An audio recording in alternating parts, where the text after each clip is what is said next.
Suspense. Reprieve, starring Mr. John Garfield.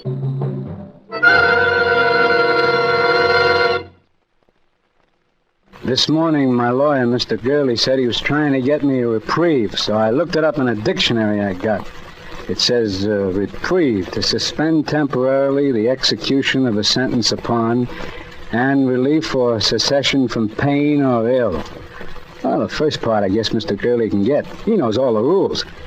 But the second part, cessation of pain, well, that's up to me. Maybe when I've spilled it all out, put it out on a table where I can look at it, why I'm here, and about the kid, about Laurie, maybe then will come cessation of pain. I don't know. Anyway, I can try. Okay. Name, Steve Hannibal. My old lady had to name me something, so I guess she read the name Steve in her book. She could read, which I doubt. Age 34. Health, excellent. But wait up. You don't want to sell me insurance, because tonight I'm state prisoner 80483. Registered in cell 77 of the state penitentiary. That's the death cell. I'm in for murder. I was always the bright boy, but right now, I don't know, I'm mixed up, but good. I'm not about being here, not about murder. Well, the pen is my home, away from home, kind of. And murder in my social set, murder is as common as chickenpox in PS 137. No, it's that last year of honest toil that threw me for a loss.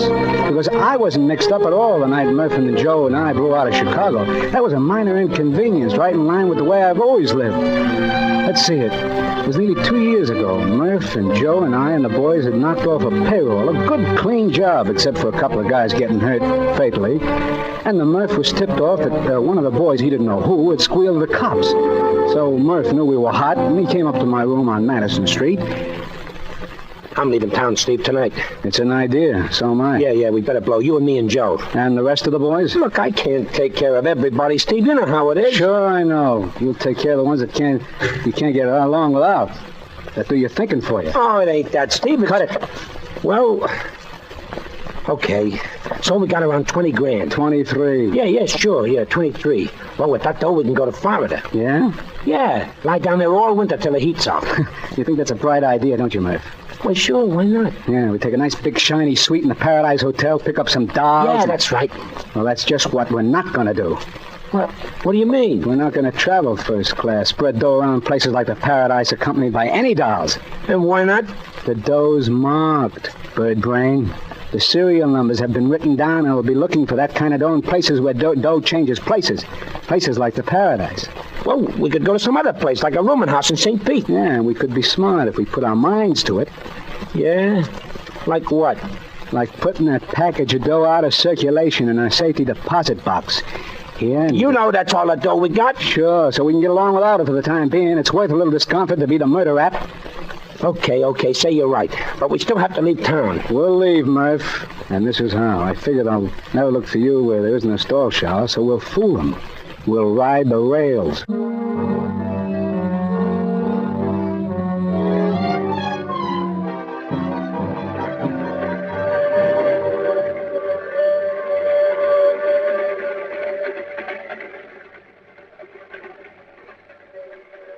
You can play the nine of hearts, Joe. Huh? Where? Oh, yeah, I was going to. You are. You never saw it, huh? What a guy. Outsmarts himself in solitaire. Ooh. Hey, it's cold in this boxcar, Steve. Yeah, just pick up the phone, Murph. Tell the management. They'll give you more heat. All right. I just said it was cold. At a time like this, be glad it's cold. Joe. Mustn't cheat. I wasn't cheating. Oh, new game. So you slip the card under when you can't play it, huh? Well, so what if I'm cheating? It's my skin in it. You're absolutely right. Well, I wonder how many of the boys have been picked up. I couldn't take care of everybody, Steve. None of them been picked up. Why should they be? Oh, boy, there's that 3 I've been looking for. None of them been picked up, huh? Well, who's protecting them, Joe? Your fairy godmother? Why would the cops pick them up? They know it was Murph used the gun. Huh? They probably guessed Murph was trigger man. Why, you dirty... Shut up, Murph. What else did the cops probably guess, Joe? Well, how would I know, Steve? Well, honest, I only thought that... Talk, Joe. What else did they guess about me? Oh, nothing about you, Steve. Honest, they... Spill it. They knew Murph was trigger man and that he took the dough, no one else. Honest, Steve, I didn't tell them anyone else who was on the job. I thought if they picked up Murph, then you and me could... Hey, Steve, stop Murph. Get back, Murph. Let him finish. Go on, finish. I didn't squeal on you, Steve. You gotta believe me. Steve, Steve, stop Murph. Don't let him go. Steve, no!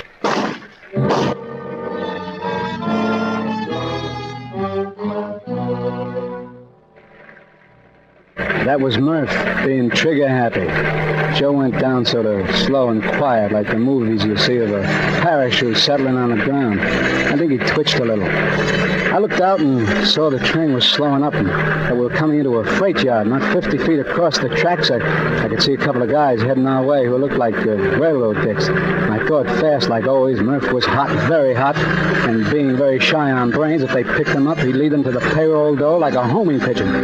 Inside of 24 hours, too. And I hadn't anything pinned on me for a few years. If anyone took the rap, it would have to be me. If I ever wanted to smell my share of that 23 grand, and this was the rap I thought I could beat. Unlucky, why, I go up for a year or so for manslaughter, claiming self-defense. Lucky, I bluffed my way out of it altogether. I talked fast to Murph, and when the boxcar stopped opposite those dicks, I had Murph's gun in my hand.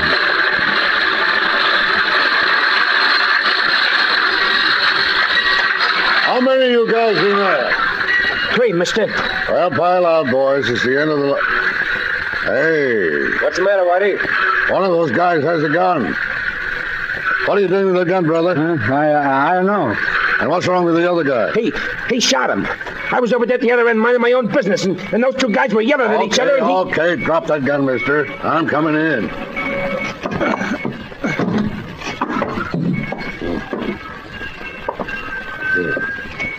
Is he dead?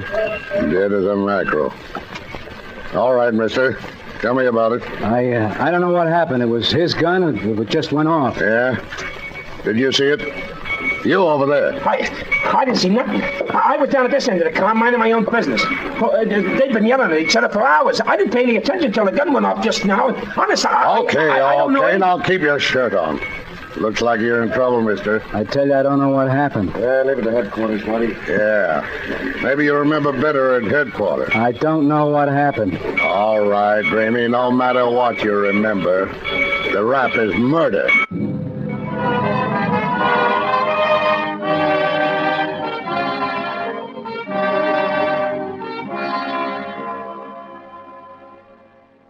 I've been in worse spots. The charge was murder, first degree. But I knew I could get that cut down. The best thing was that they turned Murph loose without checking on him, and Joe was unidentified. I dreamed up a name I said I knew Joe by, read something or other, and it went down all right. And so then I settled down for what might be an extended vacation, a vacation that would earn me half at 23 grand. Only one thing bothered me. It seems the town we picked to kill Joe in was going through one of those, reform spasms, and the papers were really lathered up about it.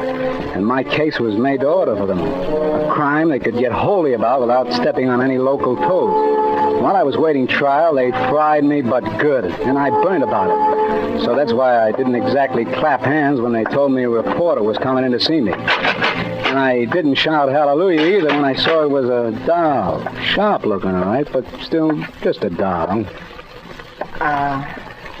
Hello. Hiya, chick. You're Steve Hannibal? Yeah. I'm Laurie Ware of the News Press. Uh-huh. I'd like to get your story. Look, sister, your job is writing. If you can't do it alone, you shouldn't have had the job. I mean your side of the story. Well, it's nice of you to take an interest. Please, I wish you'd listen to me. Go peddle your paper somewhere else. Please. Don't you understand English? Look, I don't blame you for being suspicious of me. You see, I know the papers haven't been fair to you. I know they've been trying your case before it comes to trial. So, it happens every day.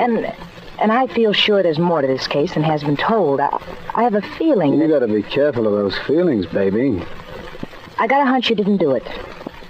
That maybe you were framed. So what if I was? Oh, I don't know how much I can do. Except I know that if you have a story, I can get it printed. And that'll make the difference? I don't know. At least when it comes to picking your jury, there'll be some people in this town who haven't made up their minds. Something in that. Well, Okay. I'll tell you the real McCoy truth. Oh, that's wonderful, Steve. I'll take it down. Well, there isn't much to tell. It was just what the papers call an innocent bystander. I was asleep when it happened. And how many men were in the boxcar? Well, before I got to sleep, there were about 6 or 7. When the shots woke me up, I saw 2 guys jump off, and we were moving pretty slow. And because the train was coming into the yard, you see. But at the inquest, the police said you were holding the gun. Sure I was. The cops yelled at me, and I saw I was holding it. Someone had planted it on me while I was half asleep, and when the old boy in the corner there, he said I'd done it. Yes. Yeah, he said that you were fighting with the other... Yeah, I know. I'd been fighting with Red. Well, I don't think he meant to frame me. He just got me, mixed up with one of the guys who scrammed. That's it, Steve. That's what, baby? If you'd done it, you would have jumped off. You wouldn't just stand there waiting to be arrested with a gun in your hand. Or you would have thrown the gun out. Well, they'll claim I didn't have time, but, it's an angle. And I'll pound it, Steve. I'll get you a lawyer. Yeah. I guess I'll need one. You'll need all the help you can get.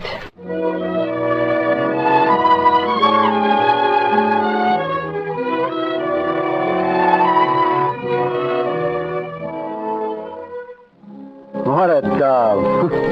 Sold on me before she even got the pitch.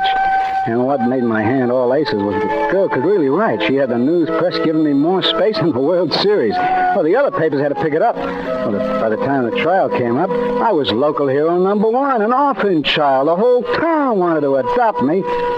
So no one, least of all of me, was much surprised when the jury filed back into the jury box with their decision.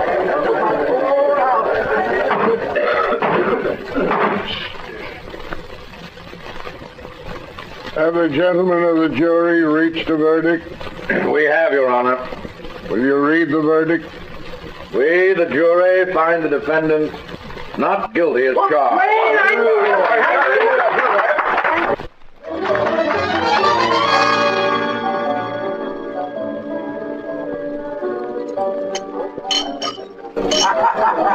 Oh, Steve. Well, your work, kitten. What do they say? The pen is mightier than the sword. Oh, I'm so happy I could help you, Steve. Oh, you don't see me crying, honey. Want to dance? Come on. Sure, but... Come on. I want to talk first. Have you got a home you're going to? Or a job? Look, kid, you've been Girl Scout enough today. Let's dance. Come on. Please tell me, Steve. I'm worried about you. I'm going to winter in California and summer in Maine. You haven't any place to go. See America first. That's my motto. Steve, I don't want to butt in, but Harry Singles will give you a job. Yeah? Doing what? In the circulation department. You're kidding. Well, it wouldn't be such a good job to start, but I know you could work up Steve and you'd like Harry. 9 hours a day, 5 days a week. Is that it? 5.5 days. Steve Hannibal punching a time clock. Boy, I suppose I'd get a Social Security number and everything, huh? Don't you have one? Unemployment, security, income. That's a lot of legality. Legality? Oh, skip it, kitten. Let me think. You know, I might just take a whirl at that job. Oh, Steve, I think that's wonderful. Well, it's not so much the job, but you and I have a lot of unfinished business, baby. And we can't get it all done in one day. But right now, I want to dance. Come on, baby, let's go.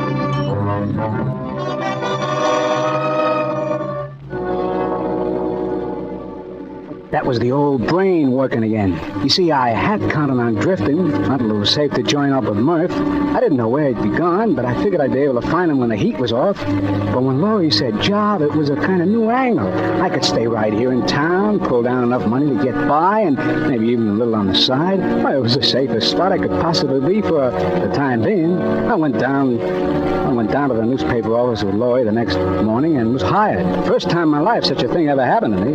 Harry Singles was a sharp guy for any racket, and working with him, I got so I didn't mind. Of course, the hours were very regular, all daytime, and I had to put on a clean shirt now and then. But I always had that 23 grand to think about. And the kid Laurie, I couldn't have squired a better doll in Chicago, New York, any place. Only sometimes she made me nervous. Let's not go out tonight, huh, Steve? Let's stay here in my place. I'll cook something. I don't know. It doesn't seem right. What doesn't seem right? Seeing a doll with class and an apron, I can't get used to it. Oh, you will eventually. After all, you're used to being a working man now. Well, don't be too sure, baby. Ah, Steve, you know you love it. I don't know. Sometimes I get the itch to move on. Forget the itch, Steve. A rolling stone gathers no moss, you know. Yeah, so they tell me. But I saw some moss once, and I still wonder, what does a stone want with moss anyway?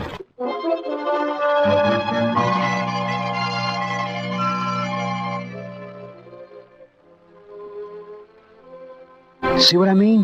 Laurie kept telling me how much I liked being a pillar of society, so that sometimes I even began to wonder. And then Harry started shoving raises at me and titles, and, well, inside of no time, I was a district manager. And I sat down and figured the dough angle. And it gave me a shock.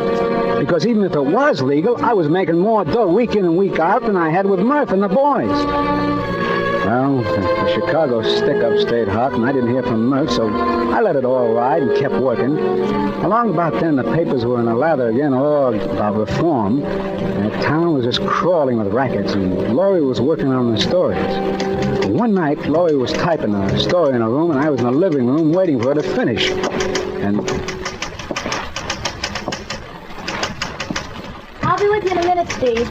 One more paragraph. And that's finished for tonight? Yeah, finished for tonight. I got something to show you. Come in here. Okay, kid. What is it?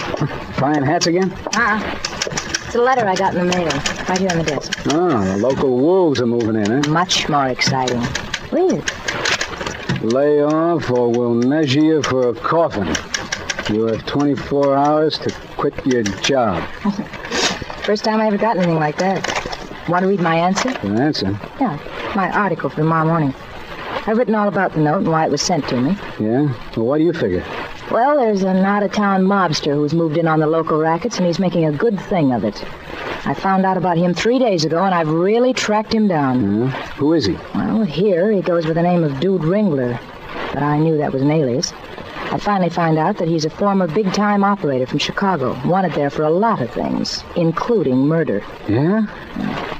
I'm going to print it in the paper, and he'll be picked up just about the time the papers hit the street. Oh, you told the cops, huh? No, not yet. I thought you could go down with me. And what's the guy's name in Chicago? I don't know all of it. He headed up a gang there. They call him Murph.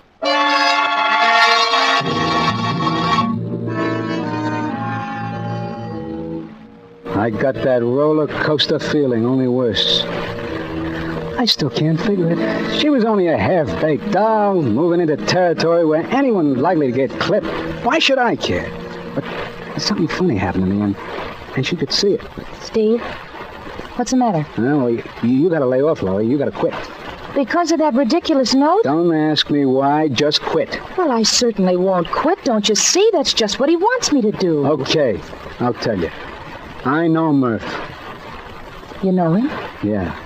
And he's trigger-happy. He's a rattlesnake in pants. Well, then that's all the more reason, Steve. Now, listen to me. I don't know why I'm doing this. I never missed figuring percentages before in my life, but I'm going to tell you something. I'm going to tell you before I wise up. What, Steve? You remember when you got my true story when I was up for the murder rap?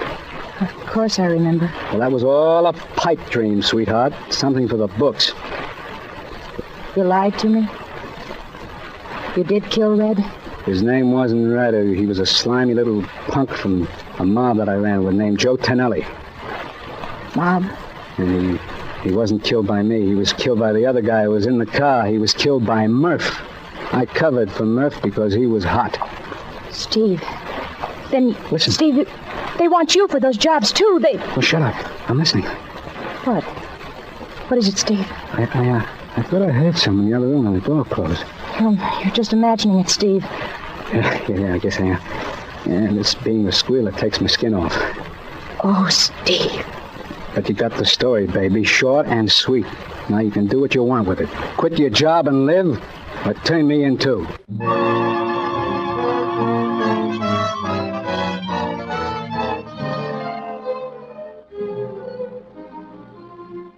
What a doll. What a doll. She cried on the front of my shirt, and then she smiled. And she called Harry Singles with me sitting there and told him she quit.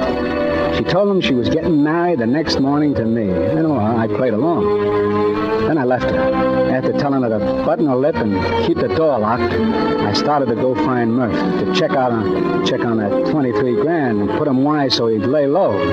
I could see that he still needed me to think for him. But there was something wrong, something very wrong. I felt like I was kind of cracking up, so I let it ride until the morning. I was climbing the stairs to pick up Laurie at 9 on the dot, and for some reason I was feeling pretty good. Open up, chick. It's me. Open.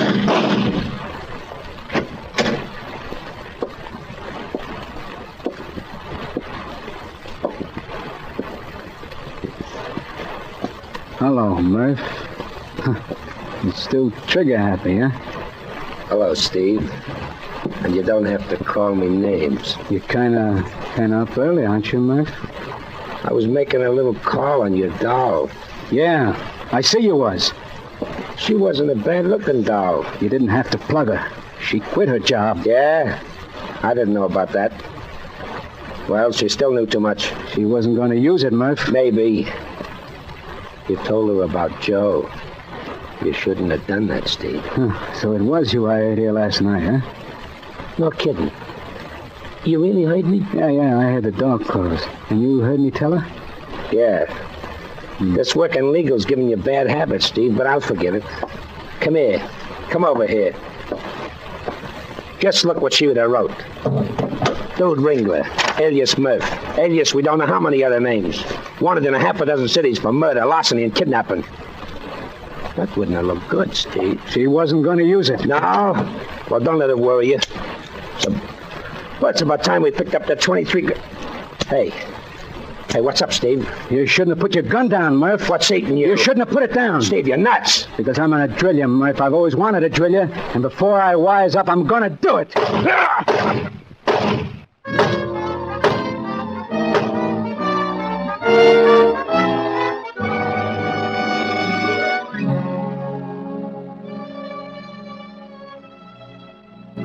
That time, the neighbors heard it. I didn't care. I kept pumping lead. When they came in, I was standing over Murph, holding the gun. The same gun he'd used to kill the kid. So the cops got me for both of them. Both of them. And for Joe and the payroll job, too. They really thought they hit the jackpot with me. I didn't give them any argument. There wasn't any use. But, you see what I mean? When I'm mixed up, I've always been a sharp guy. I could have beat the game. Murph was right when he knocked off the kid. She did know too much. Well, it's the way things work out in our set. And why should I get the case of highs over a dog getting drilled? I can't figure it out. And now I'm trimming my fingernails, waiting for Mr. Gurley to get a reprieve. And I'm all mixed up about that, too. Because in the dictionary, it's a word that's got two meanings. And the way I feel, they don't mesh. They kind of cancel each other out. To suspend temporarily the execution of sentence upon and relief or cessation of pain or ill. Well, anytime now.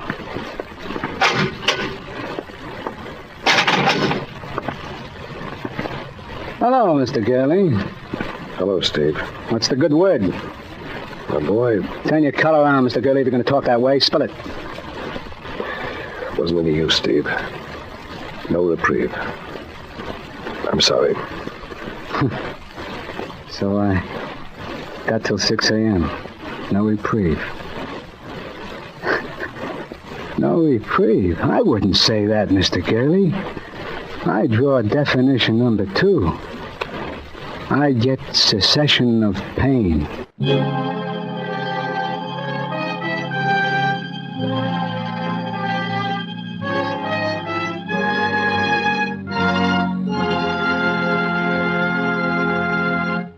And so closes Reprieve.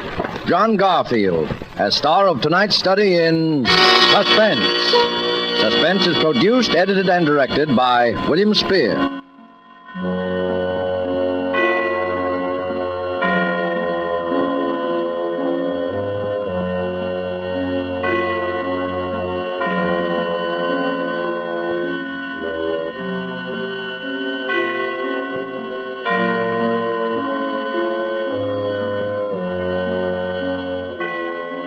This is the Armed Forces Radio Service.